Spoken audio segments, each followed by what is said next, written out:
Most bankers aren't ready to help you until after their third cup of coffee. But with Central National Bank's after-hours service, you don't have to wait for the bank lobby to open to get help.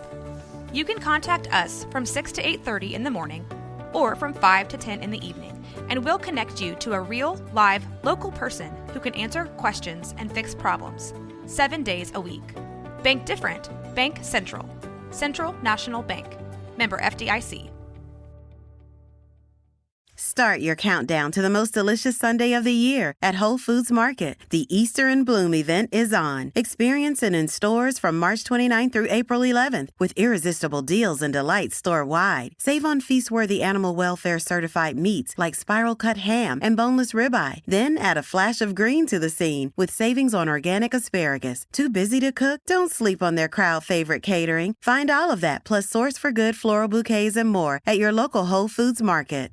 Coming up on The Payoff, we sit down with Gordon Harriman.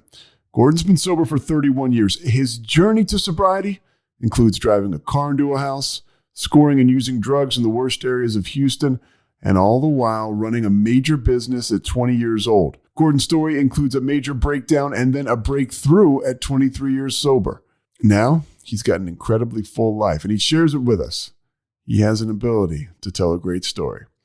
Gordon Harriman coming up. But first, Kevin Souza.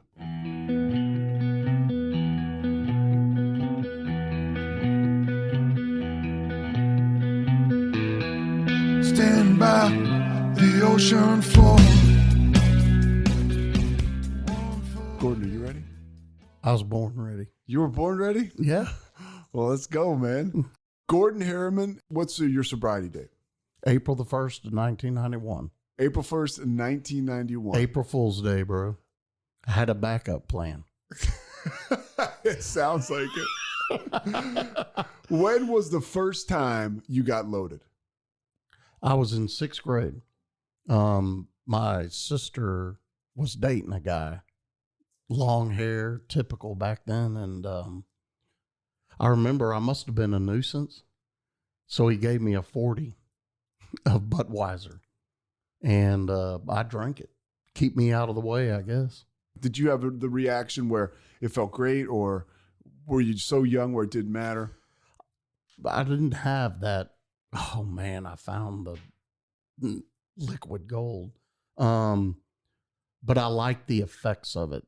Because I could act goofy, and sort of that kid you wanted to be, and not so reserved. I liked that. It was more of an adventure. I was doing things that kids my age weren't. I had an older sister, so I got introduced to a lot of things through her. You have alcoholism in your family, right? Yeah, it killed my dad, and he was dry for 13 years, and in 1984, or 2 years before that, he started drinking again, and he just went right back to where he was, and it took him 2 years to drink himself to death. So you grew up in an alcoholic household. Your dad stops drinking for a while. And my parents were divorced. Okay. So I grew up with my mom and saw him on the weekends. But he was living in Waco at the time. And you were living in Houston? Yes. And he would drive back on the weekends. I just remember an angry dude.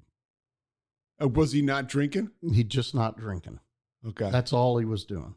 I think at the age of 21, his doctor told him, you can keep drinking, but you'll be doing it from a wheelchair. So he stopped. Cold turkey. Cold turkey. Total resistant against any kind of therapy, any kind of family stuff. That was out of the question for him. And when did your parents get divorced? Man, I must have been 1, 2. He wasn't allowed to be around us until he quit drinking.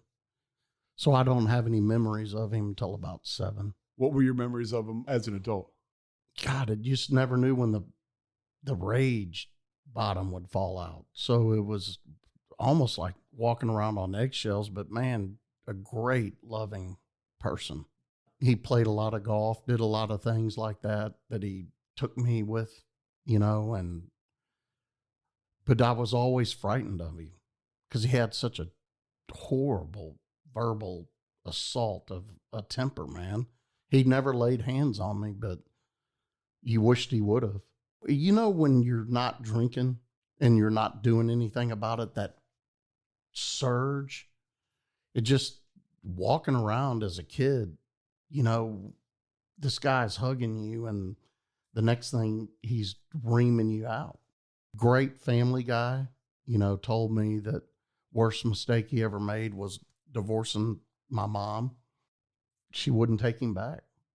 And by the way, this guy's, from what I know about you, the whole time he's running a business. We're not talking about a brown bag drunk. No, we're talking about a guy who's an executive. Yeah, he's, you know, he at an early age, man, he was the youngest partner at Dempsey Taylor investment firm in Houston.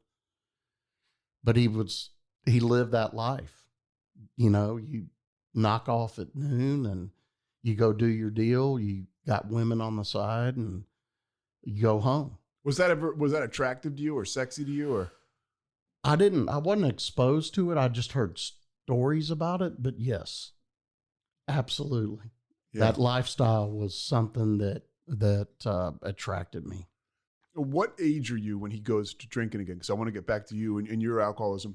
I was 17 when he died. Okay. So I was 15 when he started. And I was at military school and in Virginia. And I just remember my mom calling me going, your dad's not going to be able to make it to the family week the first year I was there. And I'm like, okay, why? He started drinking again. I'm like, sober him up? I mean, why? Y'all scared he's going to drink on the plane? I just couldn't wrap my head around it. Of course, at military school, I'm doing my deal.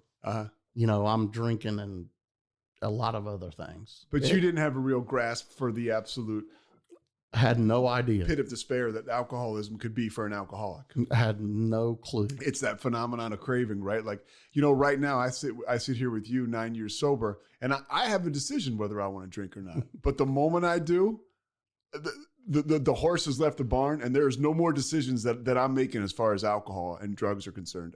And they're ultimately the rest of my life. Well, the problem with me, Pete, is I want anything in my body or physically to make me feel better than I feel when I'm not doing anything. So it doesn't matter, man. I drink a beer or a drink, and it's whatever else you put in front of me.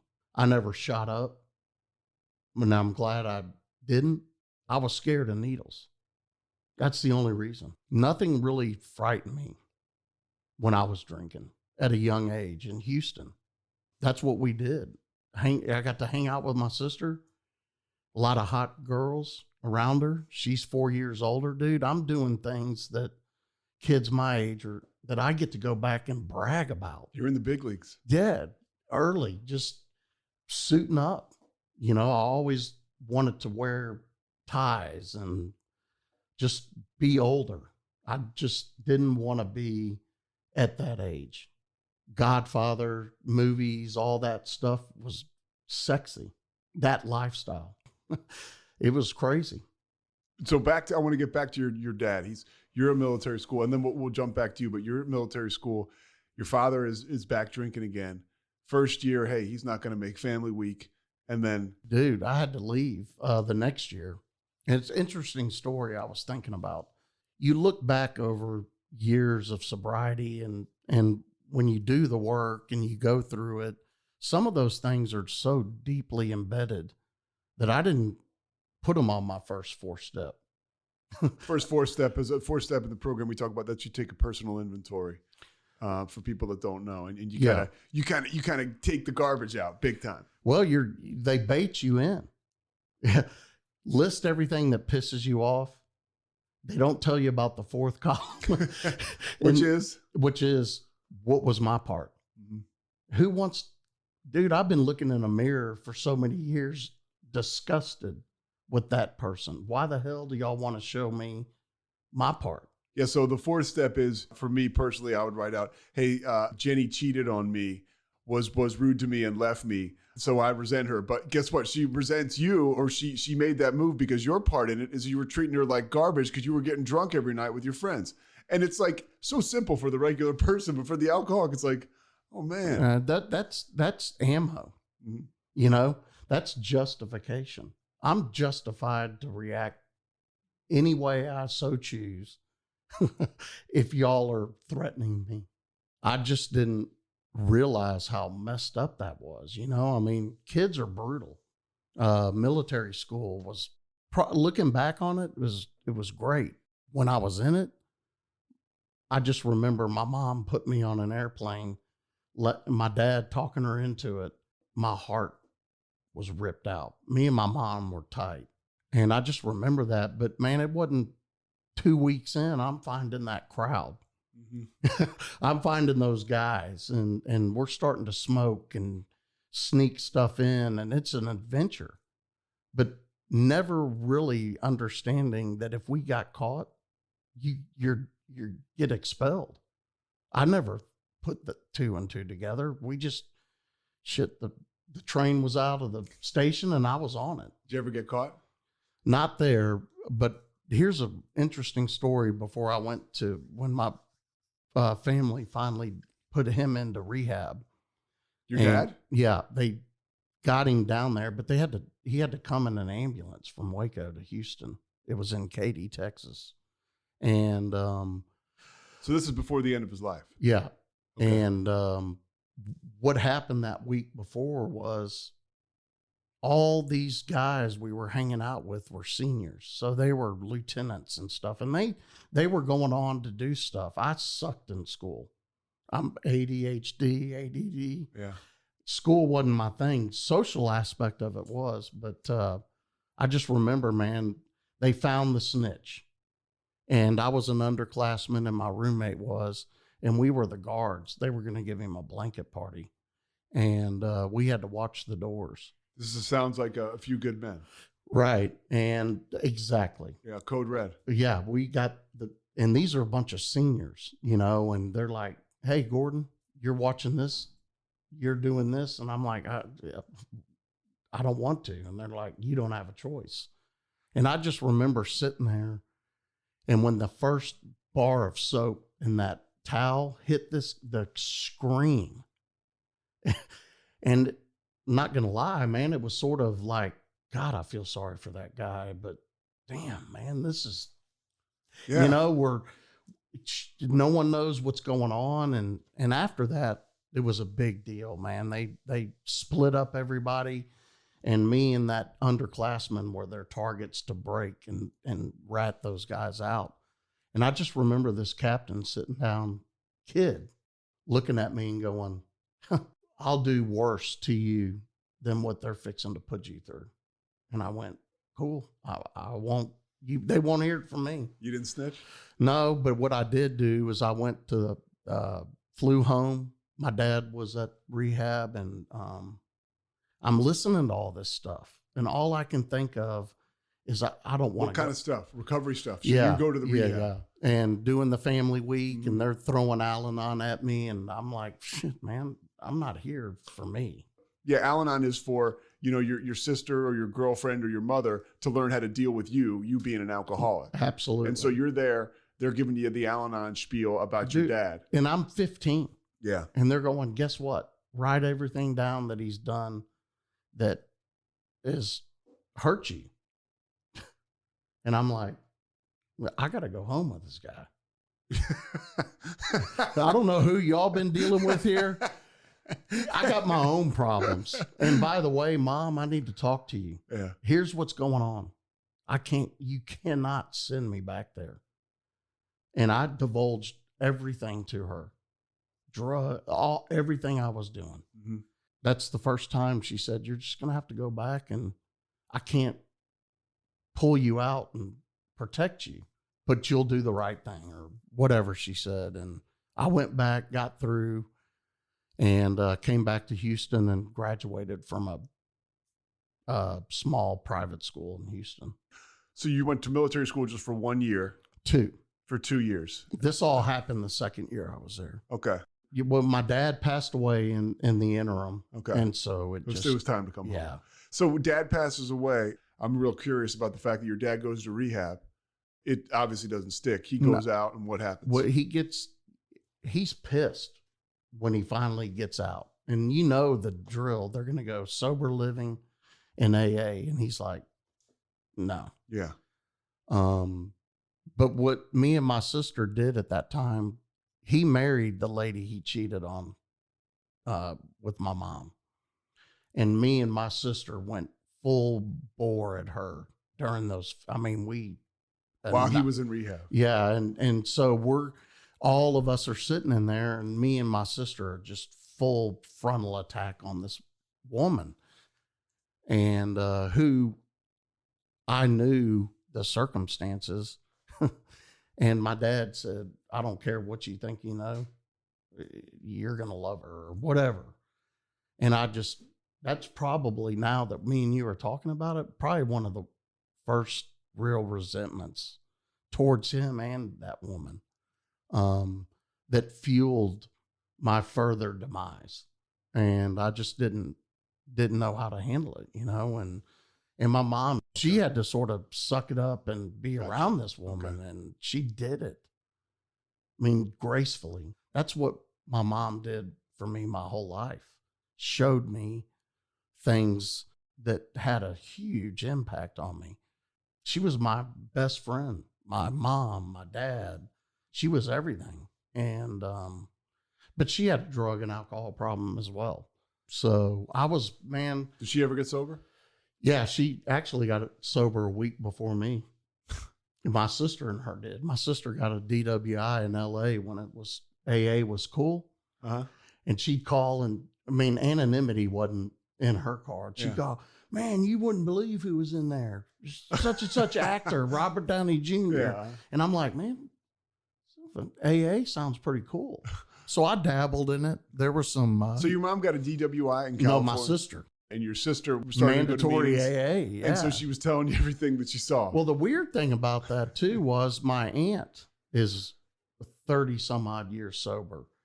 So what's the scorecard look like, or did it look like? So mom is sober, program sober, or no? When I got sober, yeah, mom, I got sober before you, and so your sister is sober too. My aunt and your aunt. My aunt is the one that got sober from my dad's stint, dude. It worked on her. It just didn't work on the one we thought it would. That's the beauty of our program. Mm-hmm. Yeah. I mean, she's sitting there going through all this, and, it's all about my dad, and something's happening to her. Yeah. And man, she forged in all guns. I mean, every time you go to her house, and this is the woman that taught me how to take tequila shots. I mean, I partied with my aunt. And you see that change, and you're like, man, that's a miracle. I had a guy in my life, and I've referenced this before, who got sober when we were 18. And I'm telling you, and the guy was on fire, and he was very positive. And so that light that was coming off of him, for me, I said, I can do that.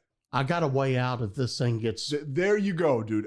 There is let me put this in my back pocket, because I ain't ready now, but I've got it there. But did you really believe it, Pete? I didn't know that I could do it. That's what I mean. Yeah. No, I wasn't sure if I could do it. But the idea was there. The idea was there. Yeah. And see, that's part of my problem. Yeah. I can see Pete doing it, but it's not going to happen to a guy like me. Yeah.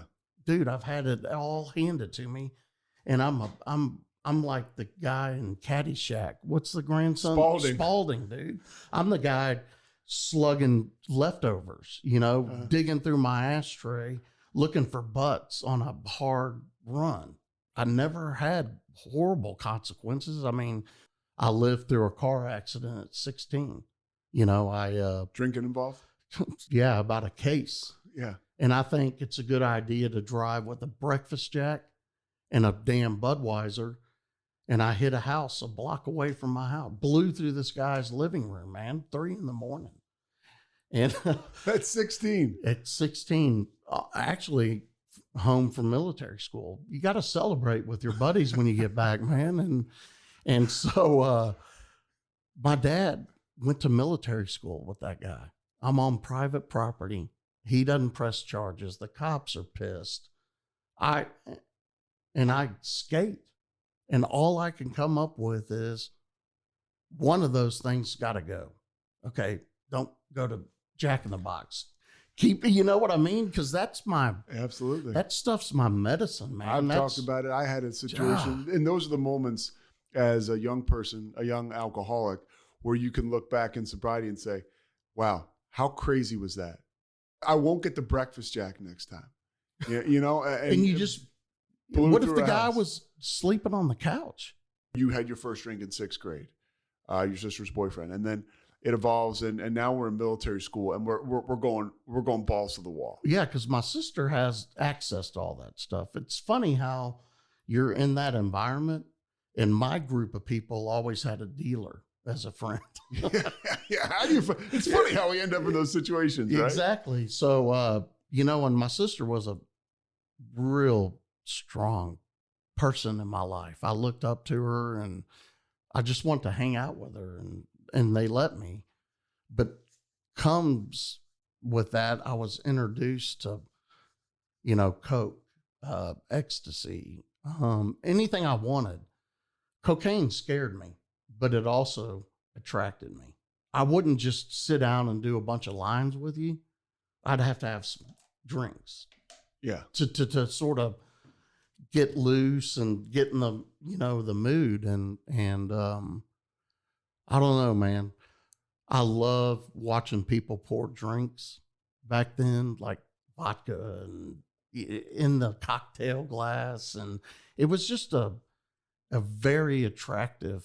There's a romantic feel. God, man. I mean, it just, yeah. Especially when you run in, look, you were that circle. I was lucky to run in that circle at times. You're in that high end situation. It's like, what could be wrong with this? Yeah, but see, we'd leave. And then you ended up, now I'm down in lower Westheimer of Houston. Mm-hmm. These people look up to me, mm-hmm. a guy like me, and I'm sort of looking up to them. I'm like, man, maybe I want to be a hood rat or whatever, you know. And this drug dealer looks like a bad MFer. Yeah. He's got the gear. He's got a nice car, you know, and it's that movie role. Anything to be somebody other than me. I don't want to be Gordon. What is Gordon? Who is Gordon? Well, we're going to find out now. We're going to continue to find out. You are in military school, and you're drinking, you're going nuts, you're blowing through houses with cars. How does it go from there? How does it evolve? Because I know you actually, Dad passes away, and then you're the guy in the business. You know what's weird about that? We had 2 open bars after we buried this man. People are drinking, sort of like celebrating. That was my perception of alcohol. Celebrate, you know, maybe some pain, but people are there and people are talking to you, but alcohol's involved. That It alcohol was is such a damn mixed message at that point. Looking back on it, going, what the hell were y'all doing? The alcoholic family that I was a part of is, we're going to bury our head in the sand to real problems, right? I mean, this is clearly a problem. Our 16-year-old son drove a car through a house. His dad just drank himself to death. And we're now let's celebrate.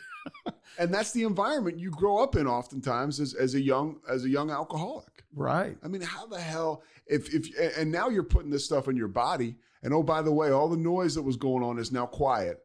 And I feel like I can be the person who I always longed to be. I mean, what the hell's wrong with this? And I'm young, and I'm at the age where I'm getting his Social Security checks, dude, at 17. Now it's 17, got some money, got the same name as your dad, those places that let you charge. Dude, it's game on. You know, now I'm my dad. He's gone. They're looking to me. I got this. And so your dad ran this business. He dies, you take over. Yeah, How old are you? 19. My grandmother apparently didn't like the lifestyle I was living in Houston.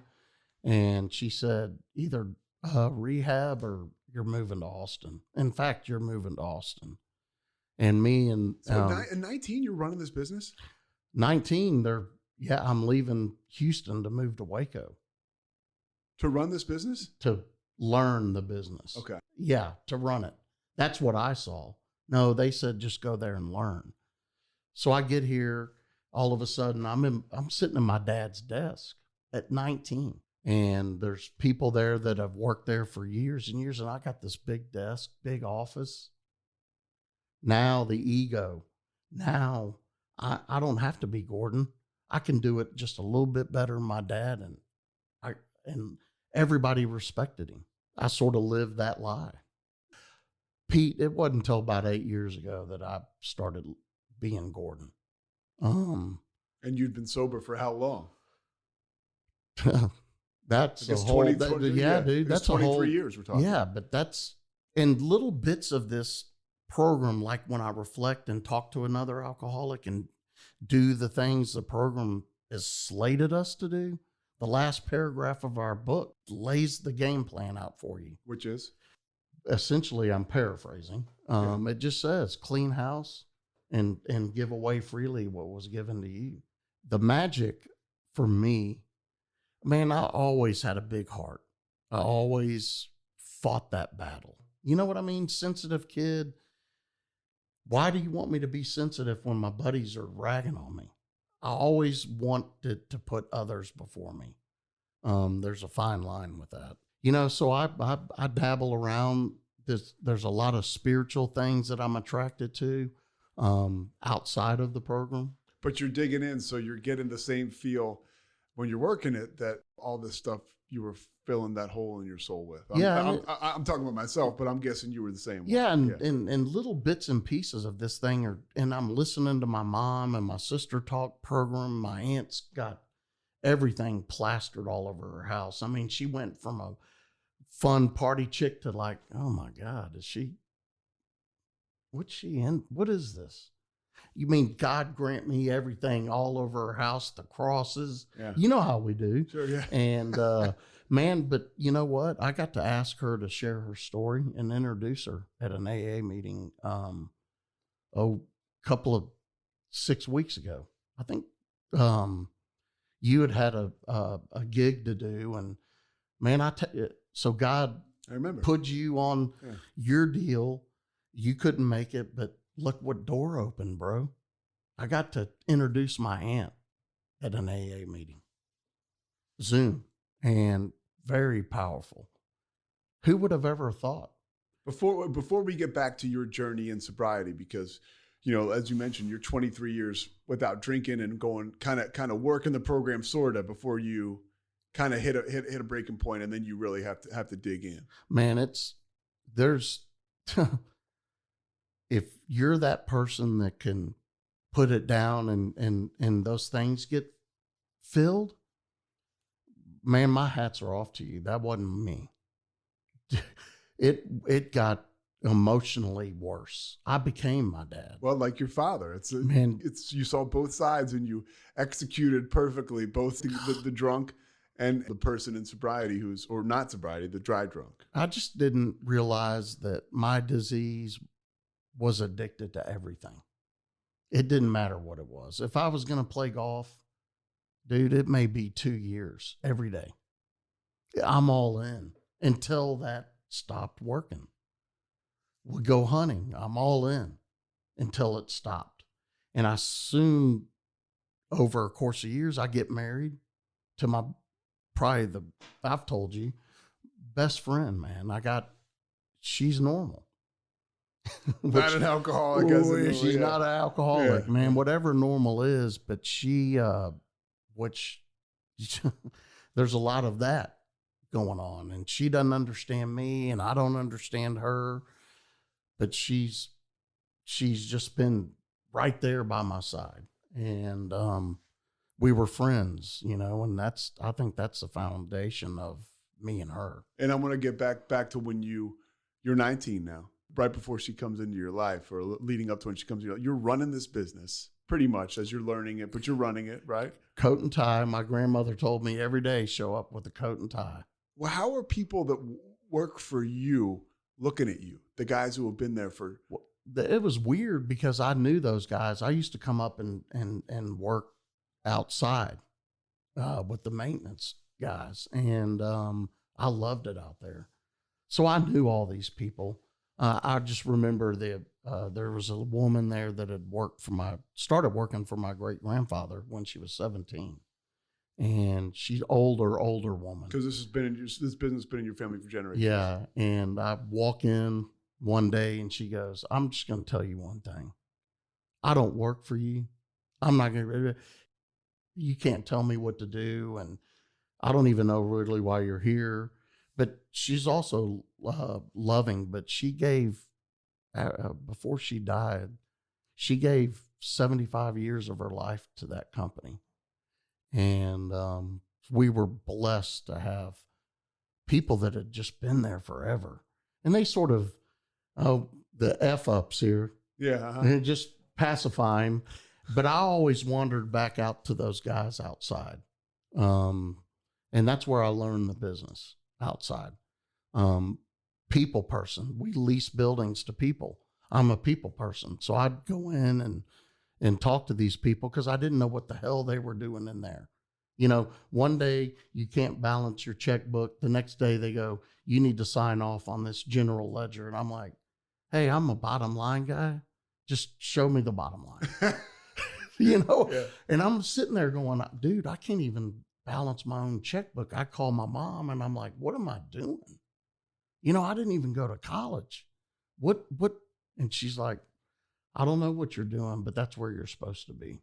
Start your countdown to the most delicious Sunday of the year at Whole Foods Market. The Easter in Bloom event is on. Experience it in stores from March 29th through April 11th with irresistible deals and delights store-wide. Save on feast-worthy animal welfare certified meats like spiral cut ham and boneless ribeye. Then add a flash of green to the scene with savings on organic asparagus. Too busy to cook? Don't sleep on their crowd favorite catering. Find all of that plus Source for Good floral bouquets and more at your local Whole Foods Market.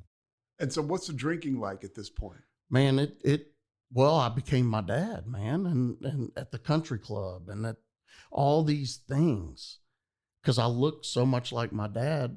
Now I'm accepted by that crowd.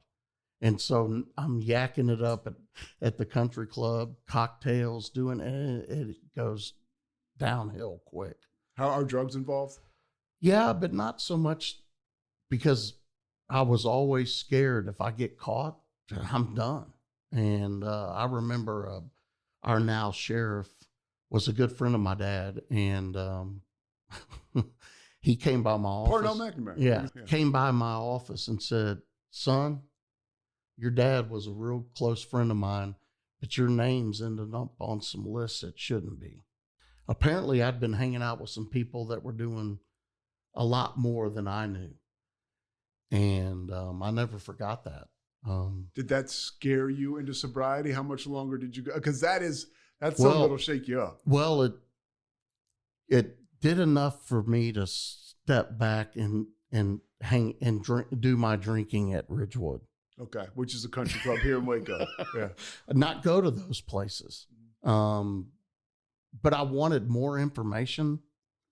I wanted to know what that meant, but I just didn't have the balls to do it. He told me just stop, and I thanked him for that when he ran for sheriff, and he had a big impact on where my life was going in Waco. And I didn't know Waco was so small. Everybody knew what I was doing except for me. Well, when you're truly an alcoholic, you're the last one to know, right? Everything. When I got inserted in the program, I keep telling my sponsor, I'm like, why am I the last to know? Why am I always the last to know? He's like, because we spend our whole lives not looking at ourselves. It's always something out there that's a cause and effect. And we give that power away. If you come at me and you make, and me and you have a disagreement and it twists me off, I just gave you all the power. That was my struggle with my wife. I wanted her to have the power, but when she had it, I wanted it back. And this is when you're sober. Yeah, which is, I've heard it said, my disease is out there doing push-ups. My disease was like a inferno that never went out.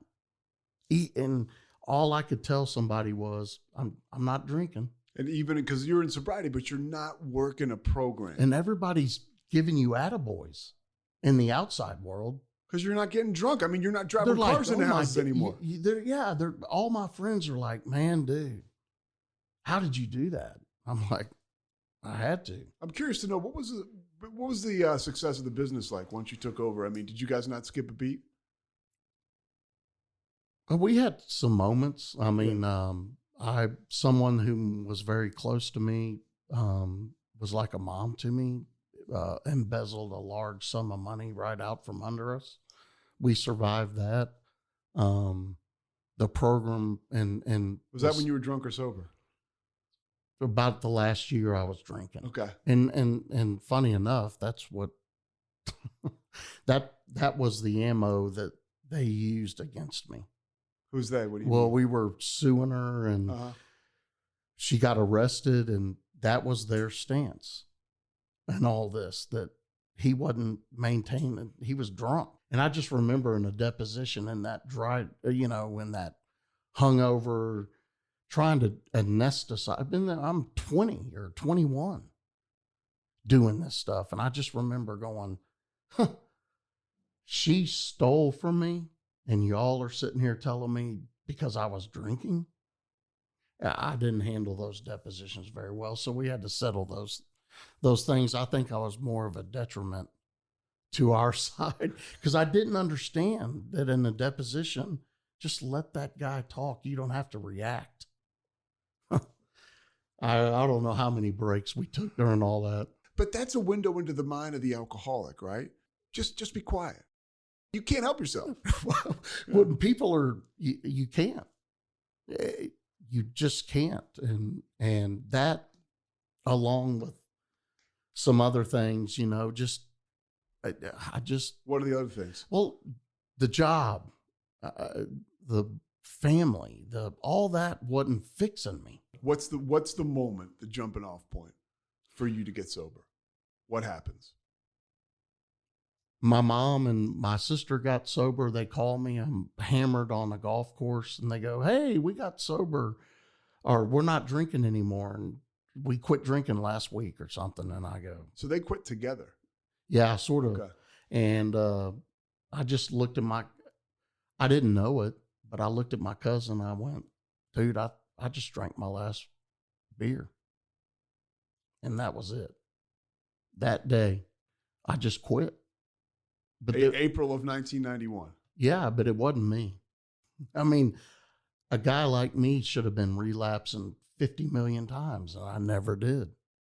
So our literature and all the stuff we know says God does for us what we can't do for ourselves.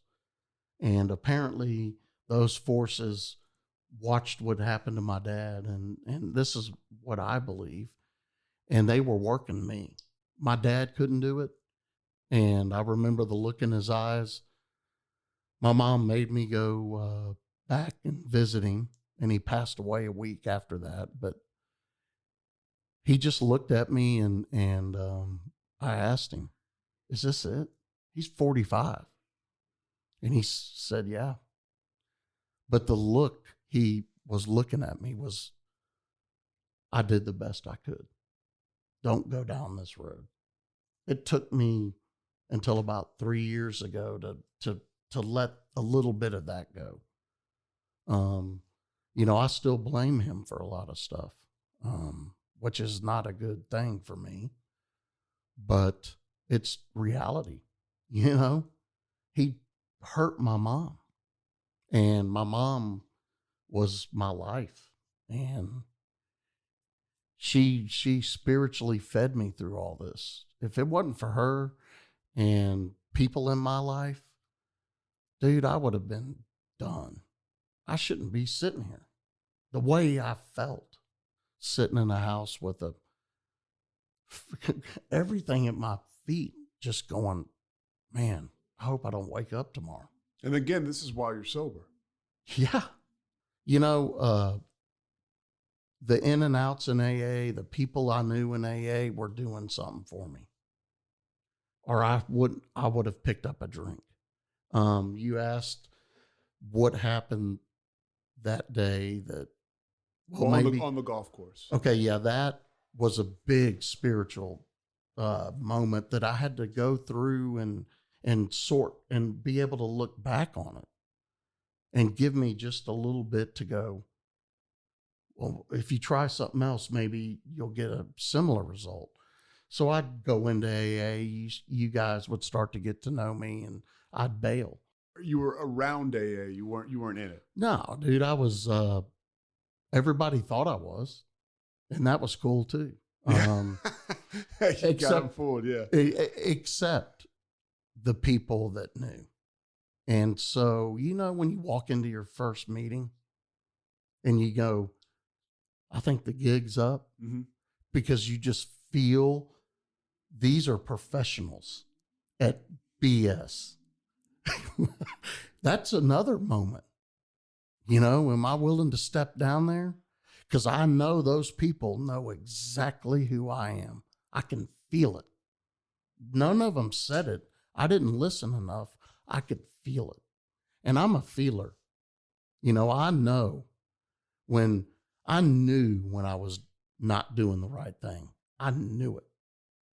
But the other side was a little bit more powerful. So when you go back, you're on the golf course. What happens after that? How do you stay sober? Is there anything you do that ultimately keeps you sober, or are you just kind of coasting as a dry drunk for a while? I'm coasting. I had all this other stuff going on that filled that until it didn't. And Work, your work. wife. Well, I mean, and part of my job's to go play golf.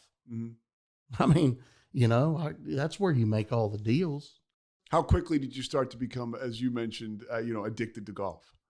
Oh, I played golf ever since I was 7. So I love golf anyway. I just never had a job well, I never had a job before this gig. I was a sacker at a grocery store. But now, dude, I'm 20 and I'm chopping it up, or 27, and I'm chopping it up with these dudes on the golf course, but they're teaching me something. You're around them for a reason. And real quick, I want to interject. When you do stop drinking, you will you'll fall ass backwards into a better crowd, right? More than likely. A better crowd than you were hanging out with before. Right. But just by kind of being around them, you are going to kind of get a better quality of life. And a lot of those guys are my dad's friends. And so now they're patting me going, good job. And they're wanting to help me learn the business world. And I met a great mentor of mine, was a good friend of my dad's that gave me the first piece of advice is in a business sense, that he said, get your own banker, get your own lawyer, get your own accountant, and you won't live under the shadow of the people that were here before you. And those are hard decisions to make. You talk about a family business, though, where you've had people work for you guys for decades. Now you got to tell some of them that you want to make a change. And some events. And you can't get drunk after you do it. No, and some events happened that led us to that. The embezzlement, we needed to switch banks and stuff like that. So if I would have just been looking and using all of it, if I could tell anybody today, throw yourself into the program at the very beginning and just ride it. Don't go dry, but people do. How many times have you been in a meeting and heard that guy 15 years going, I better get serious about what I'm doing and take a look at this because I'm dying and I'm not even drinking. I mean, as an alcoholic, the disease of that, AA is my medicine. Doing this for the message to get out, or whatever we're doing, that's our reward, bro. I know meeting you. I wouldn't have met you if it weren't. What do we have in common? Pete, you're bringing something to me. We've talked, and the stuff you're going through is making me a better husband, a better person in general. That's the magic. Yeah. Because we're doing this with no ulterior motive, no side business deal. It's what we do. Yeah. And we don't know it until we start going, Oof. I was in a meeting and I go, that first pop, that first spiritual deal, you're going, dude, I never did any drugs or alcohol that made me feel that good. And it's steady. You don't have the ups and downs like I did. That's just emotional roller coaster, spewing hatred at the people you love the most, trying to just tell them that's how I feel.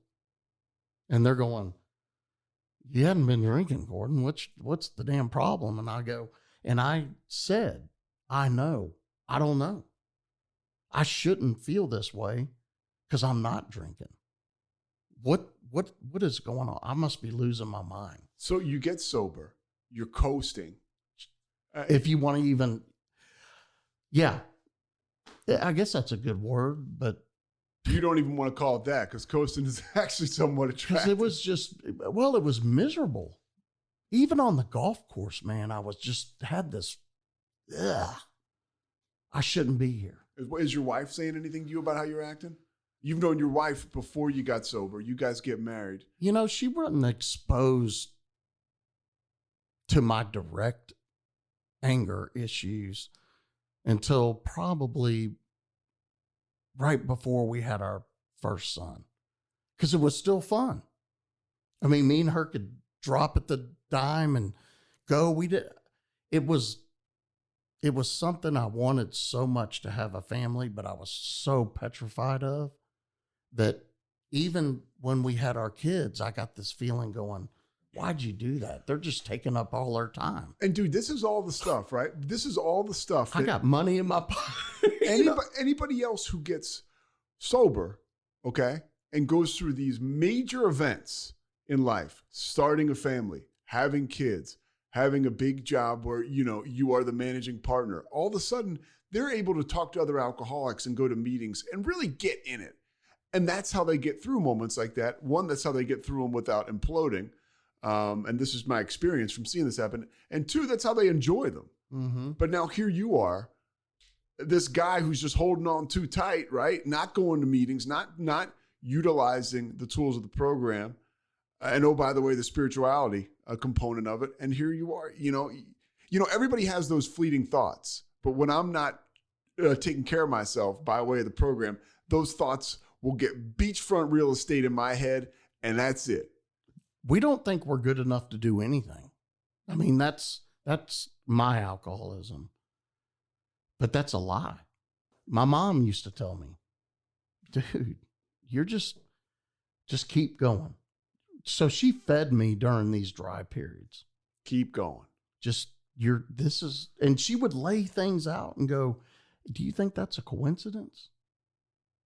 And I'd think back and go, she may be right. And that is kind of a God thing when you think about the recovery you were surrounded by in your family, and sometimes people will kind of coast that way. I keep using the word coast, but if you're a therapist that's sober, but you're a drug and alcohol therapist, sometimes you'll hear they don't go to meetings and then they lose their minds. But you do kind of still brush up against those moments of, where the light will shine on you. My original sponsor said to me, everything you want, I know who you are because we knew each other outside the program. He goes, it's in AA. Just get in there. I'm like, why? I got to tee off with my real friends. I'm not looking for friends. But faith without works is dead, right? God will move the mountain, but you got to bring the shovel. I didn't realize when y'all taught me how to pray that I needed to take action. Yes, and that's what we did. When my ass was in a jackpot, right? That's when I would talk to God. That and when I needed the Eagles to win. And now here I am, and I'm sober, and I'm saying, hey, God, can you take this from me? I'll do my part. And it's like, and all of a sudden it starts to work. So you have this body of work that you can lean on and say, hey, man, I know when I do the right thing and I'm sober, it may not work out exactly the way that I want it to, but it'll work out the way it's supposed to, and I'm going to be okay. And you put that together for a long period of time, and you start, or a longer period of time, or some time, and you say, okay, I get this now. And so it's practicing that faith, you know. And again, I use God, you use God. Some people just use the universe. Whatever works, whatever works. It ain't you. Yeah, The water bottle. Yeah. I mean, if you've got to. Yeah, it's not you. It's the whole thing is bigger than you. That's what I would tell, you know, when you tell a sponsor you're struggling. And the last thing I'll say, I don't want to go down the God rabbit hole, but I was thinking the other day, you know, I always had an issue with God. I would tell you why God was, I was just Wouldn't work complicated. for you. Wouldn't work. No, because I wanted to keep drinking. So, I mean, I was on the debate squad because I would always say, well, if I've got to accept any kind of program, you know, the God's a part of that. So I'm going to say, I think that God doesn't work. So now I don't have to have, you know, be a part of a program because I don't want to get sober at the end of the day. So I'll battle and debate all day. But then finally, when you get that desperation, the gift of desperation, and you just want to stop, it's like, hey, man, whatever you got. Okay, this works because I see Gordon and it's working for him. I see Mike and it's working for him. I see Scott and it's working for him. Their lives have changed and they're incredible. I had a sponsor tell me once, Scott, as a guy who you and I both know, he said, do you believe that I believe? And I said, yeah. Here's a guy that's 30 years sober and has a life beyond his wildest dreams. Yeah, I do. He's like, okay, goodbye. See, and that's how but at the beginning, that's what's so weird about what they're saying. That makes sense to me today. But when that was said to me, something like that, I go, what? Oh, okay, now what? And they go, that's it. And you're going, nothing's ever been this easy. It's just hard to do, you know? So my guy would say, you want to feel good about yourself? Quit lying. The white lies. I wasn't a bald-faced liar. I just skirt a little bit here and there, but I always felt wrong when I did it, you know? So there was something there. And something else that somebody told me is... And if you practice those white lies today, by the way, I know personally, you still feel like crap. Well, you can find that gear real fast. It won't have an impact on me immediately, but it's stored in there and just gives me a little bit more of an excuse to do something shady next time. And those are the things that keep adding up on me. And all of a sudden I feel like this worthless human being, and my wife comes in the room and goes, what's your problem? And I just explode to tell her what my problem is. And it's all of a sudden I'm hurling yous. It's this, it's that. And by the way, that'll get you drunk. The rage thing. And have you talked to a lot of people that have that got sober and get addicted to rage? Sure. I talked to some people. So that fueled me. Mm-hmm. Yeah. And then, you know, you got 2 kids that are seeing this, you know, this angry guy. And the thing I swore not to be was my dad, man. That I didn't want that part of him. And, man, you know, my breaking point was I almost hurled my youngest son. I didn't hit him, but I knew when I had him to get his attention that wasn't going to work next time. So what did I do? I relapsed spiritually and I went to a meeting and I said it. If you've ever been down to where my home group, there's a coffee bar and everybody that walked through there, how are you, Gordon? I go, I didn't hit my son today. I didn't. And the obsession to rage was removed that day and it hadn't come back. Now, I hear people say that moment was and the obsession to drink was lifted. Mine's just the obsession to do the things that would lead me. So my whole program at that moment, I go, I'm a freaking raging alcoholic that was fixing to drink and didn't even have a clue. It was the furthest thing from my mind.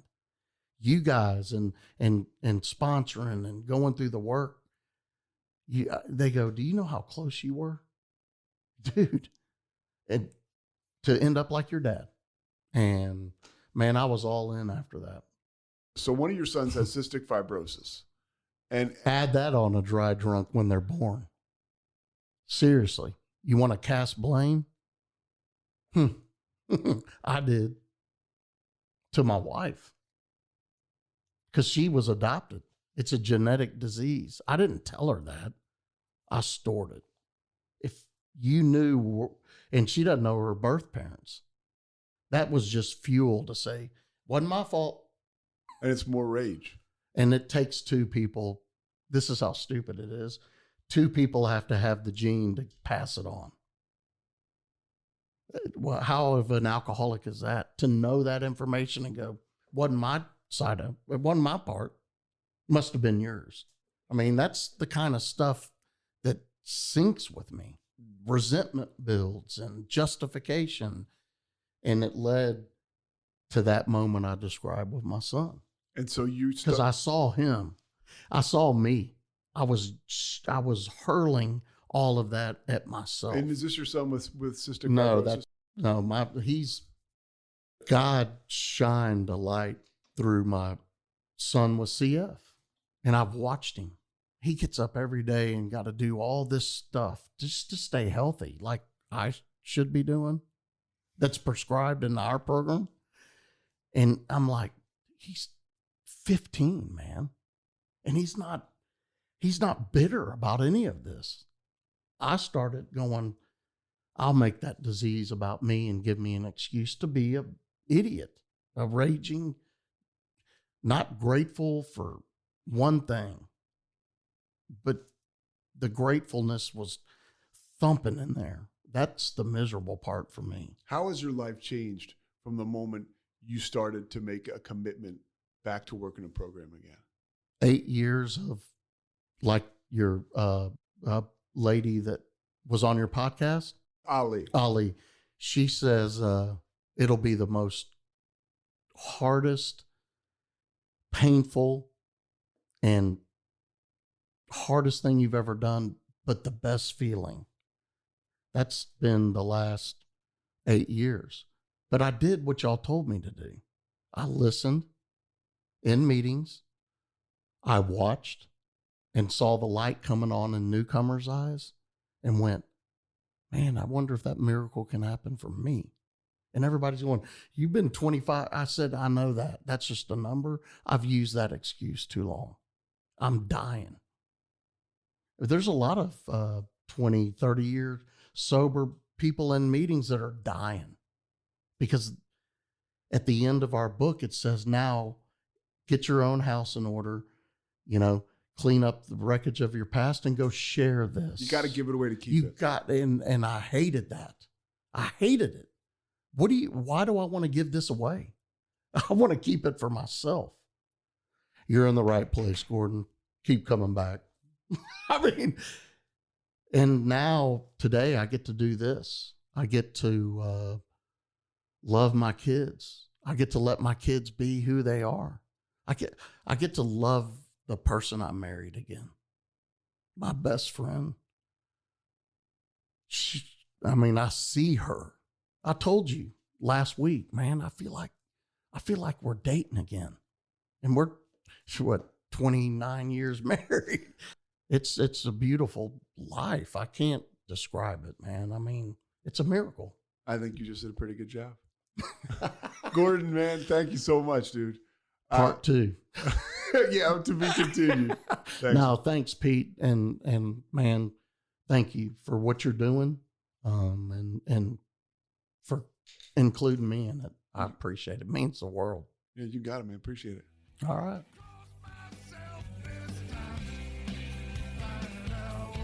Thanks so much for listening to the Payoff with Pete. Once again, I'm Pete Souza. And of course, we are part of the Rogue Media Network. All kinds of good podcasts you can find at roguemedianetwork.com. And of course, you can find this podcast and all those other ones wherever you get your podcasts, iTunes, Spotify, other spots like that. This has been Rogue Media Network Podcast.